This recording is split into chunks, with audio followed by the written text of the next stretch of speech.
Hello, everyone, and welcome to this week's Market Outlook. My name is Pietro. I'm the investment analyst at SwissBorg, as well as a senior investment analyst for SwissBorg Ventures. And I'm very proud and honored to present to you the new format of the Market Outlook that we will be presenting on a weekly basis. I will now go through the purpose of this new format, as well as going through the agenda and presenting the most salient news and trends in the market that we've experienced in the last week and month. As you saw from Paola's weekly news presented on Monday, we are going with a new format at the moment at SwissBorg because we think that it's very valuable to give you a much more extensive and elaborate view of what news happened currently in the week, what SwissBorg is focused on, and what developments are happening there. As well as a more comprehensive market outlook than we previously offered to you. Why did we go with this new format, and what is the actual purpose there? So there are numerous aspects that guide global economies and that can influence decision-making. It's important to focus on all these aspects and to be informed when we are participating in the market.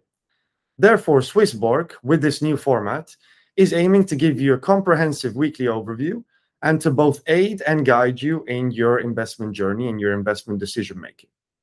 What goes into investment decision-making? What can actually affect what decisions should be made given the context or given a specific period in time? The first are socio-political developments, such as wars, the ongoing situation with Russia and Ukraine, or groundbreaking and defining elections.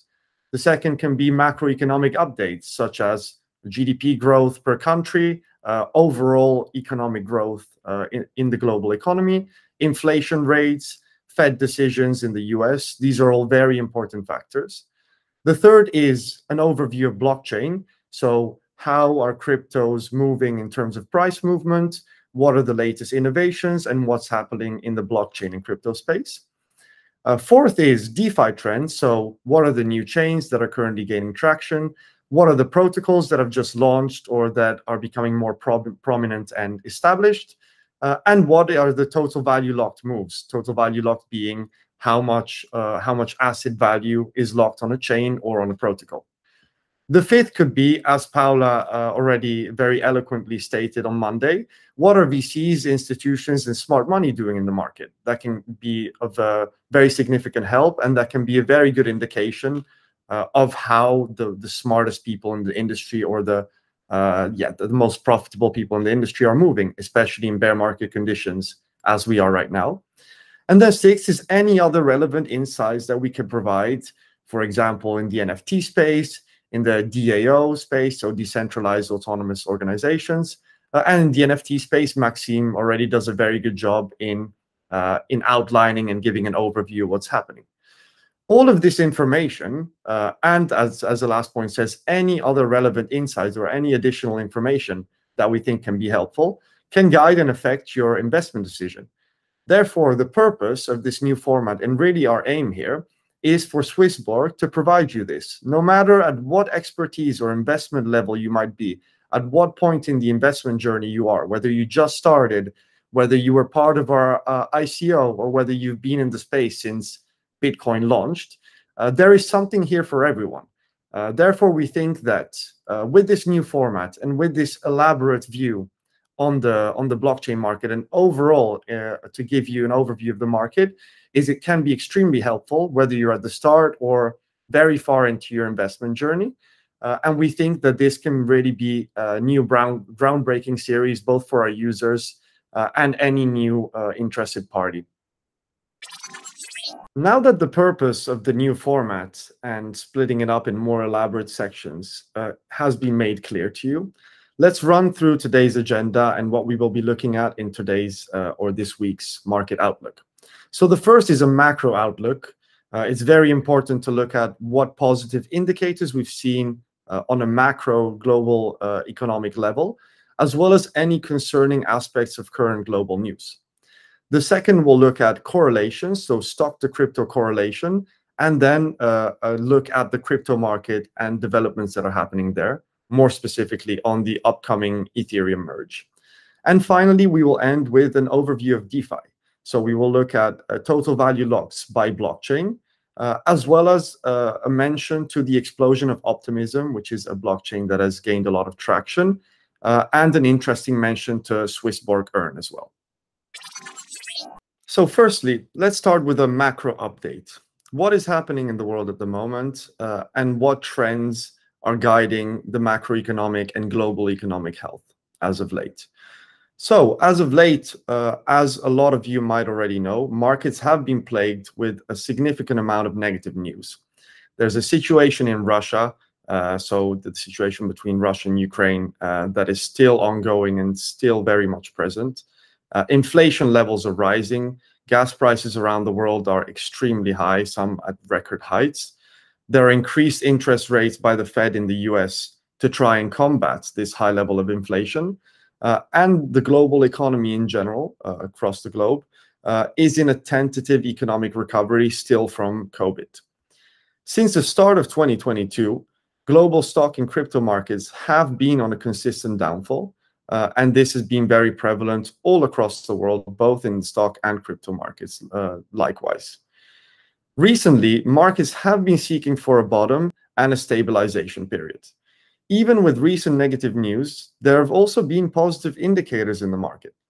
So the stock market has somewhat rebounded from the drastic drop that it had experienced since the start of 2022, which was really a continuous drop amidst the constant influx of negative news. Following some decent earning reports from the top S&P 500 companies, so some of the companies that really make up the largest portion of the S&P 500, such as Apple, Amazon, Google, Alphabet, etc., which had some very decent earnings reports, and that led to a little bit of an upward trend, at least in the stock market when it relates to the macro picture. Also, even with high inflation and interest rates increasing to combat this high inflation, it seemed like this was already priced in. So the latest interest rate hike by the Fed, which was of 0.75% again, that was expected. Therefore, although it can be seen as a negative sign, this was already priced in the market. So what does priced in mean? It means that the market had already anticipated this move. And if the increase in the interest rate had been higher than what was expected or anticipated, the market could have reacted negatively. But this increase of 0.75% was already expected. Therefore, it was already priced in. And actually, markets moved positively after that because there was no additional negative news to be experienced, or at least in the short to medium term. The United States, which still guides global markets, especially in these macro-intensive contexts, shows a very, very low level of unemployment rate, as the chart there shows. It shows a drop of unemployment in the unemployment rate since COVID. The US actually in July added twice as many jobs as expected, which even in let's say the highest levels of expectations in the past, adding twice as many jobs as expected is really an anomaly. So that's an extremely good indicator.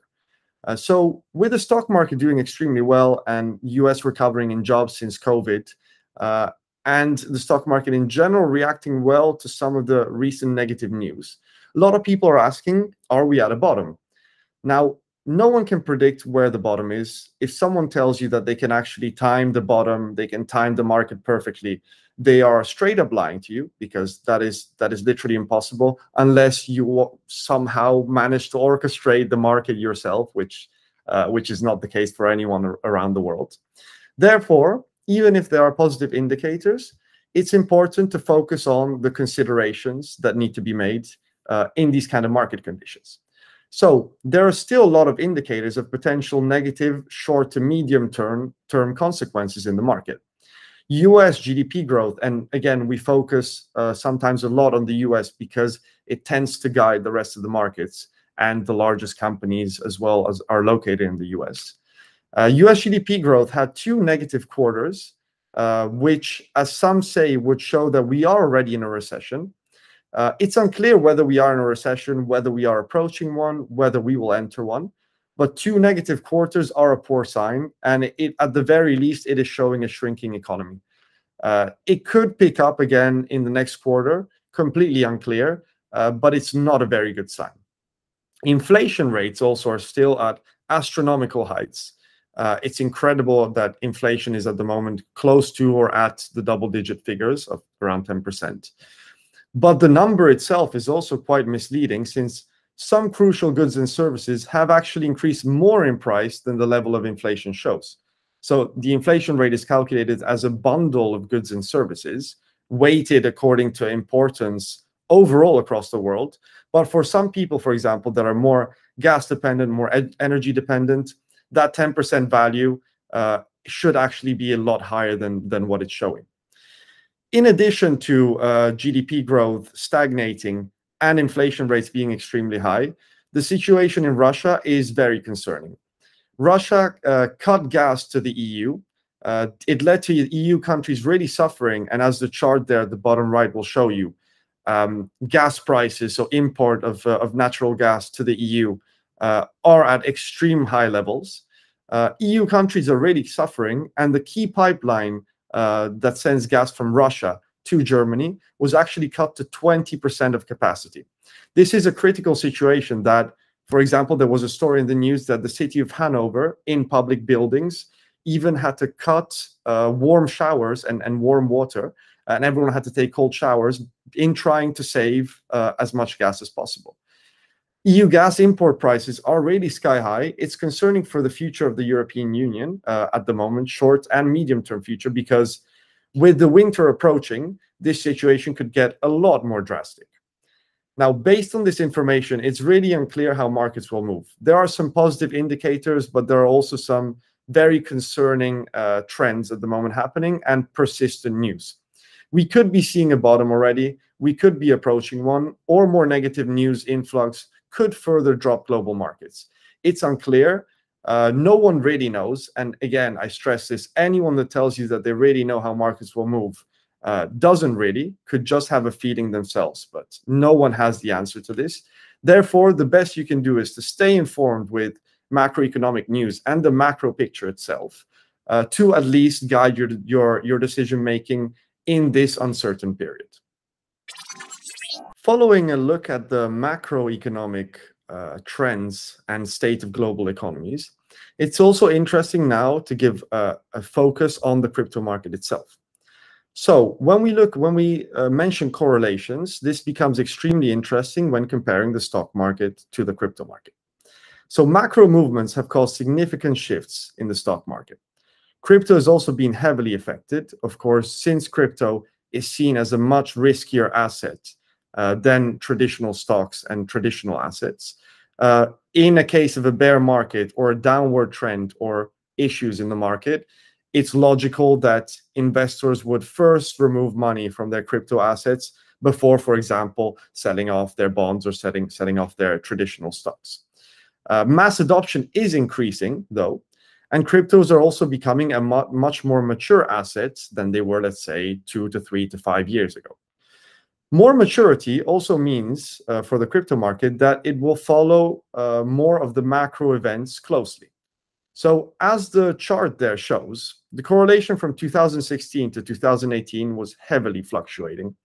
There was no clear correlation between the stock market and the crypto market. It was constantly shifting. Sometimes it was a positive correlation, sometimes negative. They didn't really match, and macro movements, so stock market movements, did not dictate crypto movements.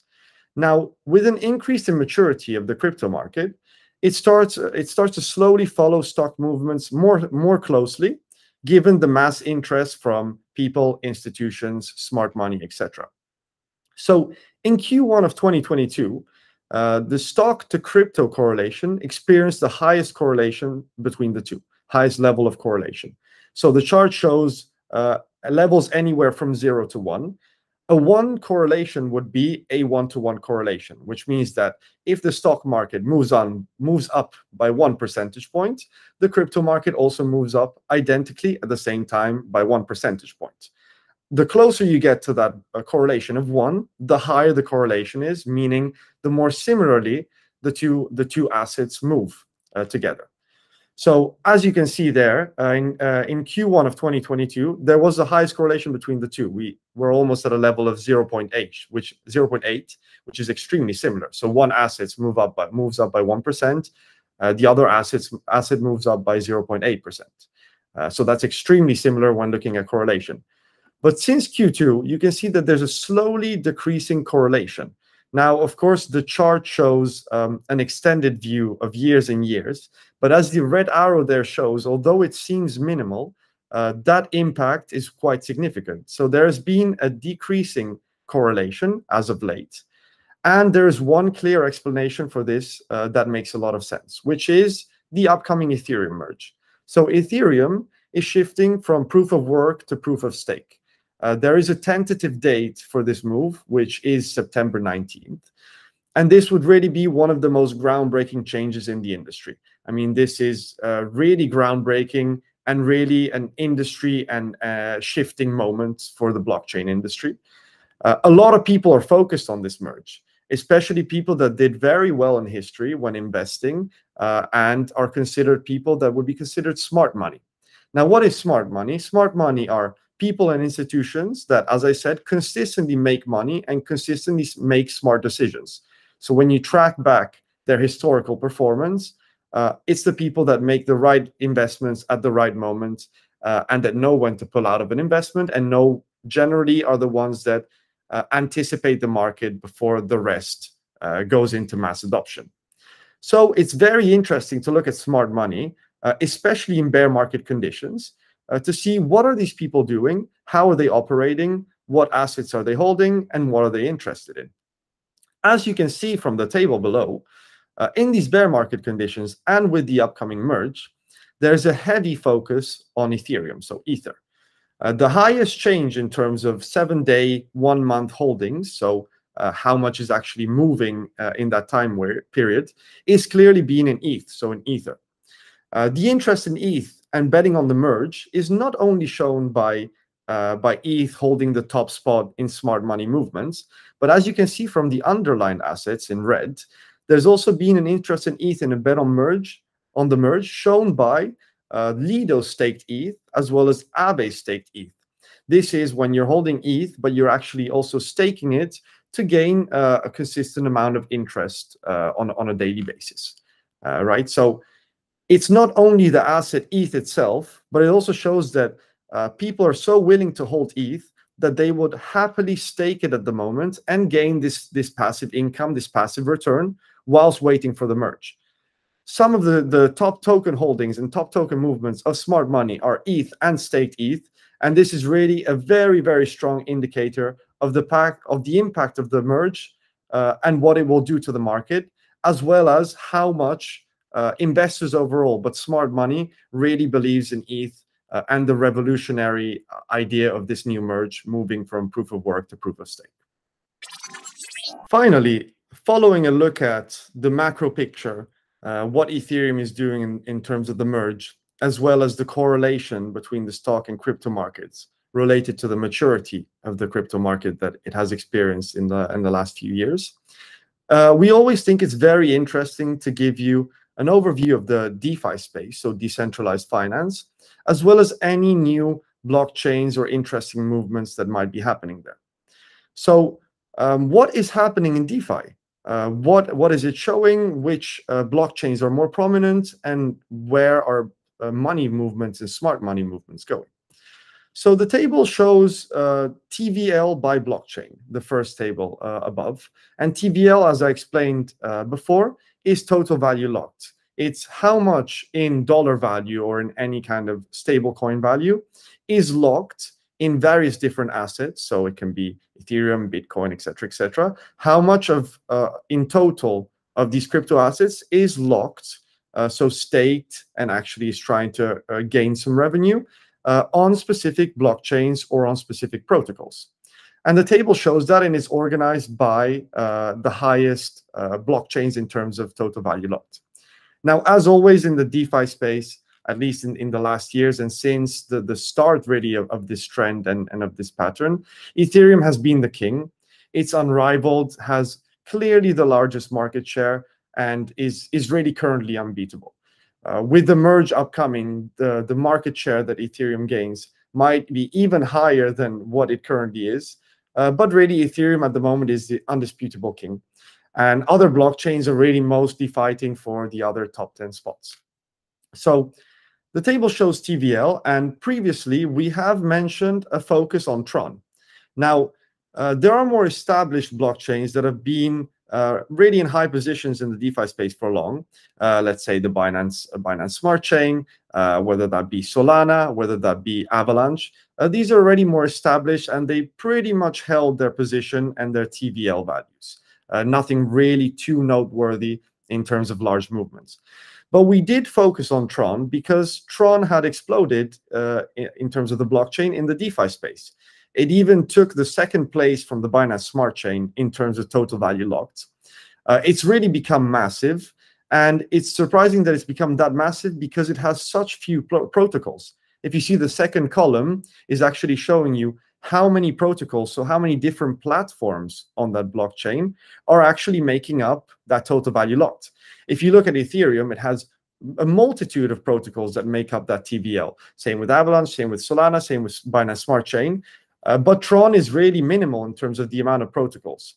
The rise in TVL and protocol was largely attributed to the release of the USDD stablecoin. This is a stablecoin that is pegged one-to-one with a dollar, but is an algorithmic stablecoin. So it's meant to hold a dollar value, but it's algorithmic. And just a word of caution, and we have given this word of caution before in our weekly market outlooks. It holds extremely similar mechanics to UST. So we all know what happened with UST and Luna, now Luna Classic. We know what happened there in terms of the algorithmic stablecoin collapsing and really leading to a lot of people losing a lot of money very quickly. It's important to understand that USDD right now gives you very high APRs.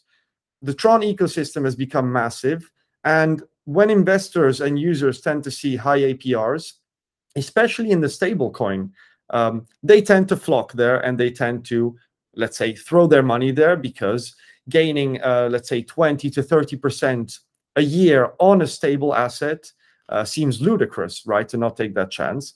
But everyone said the same for Luna, everyone said the same for the interaction with UST, and everyone said the same when they put their money on Anchor, right? They give you 20% APR on what is essentially an asset that mimics the US dollar. Those are extremely high. But generally speaking, when you get high APRs, or when something is too good to be true, there is a lot of risk attached to that. So we just want to state yet again, it can be very attractive. It doesn't mean that USDD and Tron will all of a sudden collapse, but the mechanics are extremely similar to UST and Luna. And so a word of caution if you do get interested in putting your money there. A small mention should also be made to Arbitrum. It launched quite numerous protocols on there and rose in the top 10 at the moment. It's really one to watch, and it's really one that has gained traction as of late. But in the interest of this week's spotlight, we really want to focus on Optimism. Now, I mentioned Optimism last week as well in my market outlook in what was still the original format of the powwow, and why it was noteworthy. It has already gained a lot of TVL, a lot of attraction from users and investors alike. And since then, its rises have been even more astronomical than what I mentioned last week. So you just need to have a little look at the TVL increase of the last 7 days to 1 month. I mean, those percentages are really incredible, and it really shows the attractiveness and yeah, just the attraction that it's managed to gain from investors and from anyone interested in the DeFi space. Now, 4 main protocols make up Optimism, and I want to discuss 3 of those in terms of TVL and DeFi. The first one is Aav's presence on Optimism. So Aave, of course, the lending and borrowing platform, the giant really, and one of the more stable platforms in general, protocols in the DeFi space and blockchain space. The TVL increase there on Optimism has been incredible, and the overall TVL as well as the percentage increase has really been quite astonishing. The second is Synthetics. Now, other than Synthetics being offered on Ethereum, it's only offered on Optimism. So it really just holds those two blockchains. The price of SNX, so the native token of Synthetix, also rose dramatically. This rise in SNX can be attributed to a renewed deal that the Synthetix DAO made with liquidity provider Jump Capital, which really shot the price up. Overall, Synthetix is an extremely interesting protocol and platform. And the fact that the only other option other than Ethereum is to invest in it through Optimism can really be a source of attraction for the blockchain itself, especially when Ethereum is still, let's say, plagued with high costs and high gas fees and lower transaction speeds than some other blockchains. So yeah, using Synthetix on the Optimism platform can be an excellent solution, and it shows because of how much that also rose in terms of TVL in the space. The last one that I wanted to mention is a very interesting one. It's called Velodrome, and it's a decentralized exchange that's deployed on the Optimism blockchain. The rise in TVL there has also been astronomical, and it could really become one of the largest platforms on Optimism. Also, it's important to note that this is the only one that is only offered on Optimism. So if you want to partake on the platform Velodrome, it's only offered on the Optimism blockchain.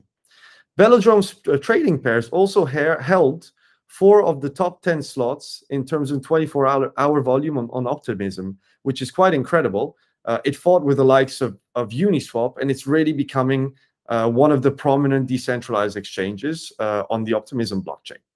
How high can Optimism get? Will Arbitrum keep gaining spots? What will happen to Tron? What will happen in general to all of the other blockchains in the DeFi space? These are all very interesting trends and blockchains to follow in this space, as well as, for example, the underperforming Phantom.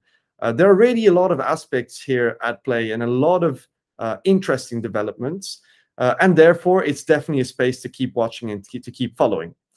To have easy access to the DeFi space and to be able to easily, let's say, partake in the DeFi space without necessarily having too much knowledge, but still wanting to gain a passive income from your assets, the SwissBorg Earn is really the right way to go, and it's the optimal way for anyone from very low knowledge and low risk appetite to someone that has been in the space longer and might be more interested in, let's say, more complex and riskier options. SwissBorg Earn is really a perfect gateway into DeFi, and so it's also something that I heavily suggest you look at through our app. So thank you very much for listening to this market outlook. I will be here presenting every week with any new insights that I see, whatever I see in the market, or anything that I think is worth sharing with you. And I really hope you the best, and I wish you the best in your investment journey and for any decision making you take from here on out. As always, any suggestions are welcome. This is a new format, and we really aim to provide as much value to you through your investment journey as possible. Therefore, any feedback is welcome, and I hope that this has been helpful, and I wish you all the best. Thank you very much.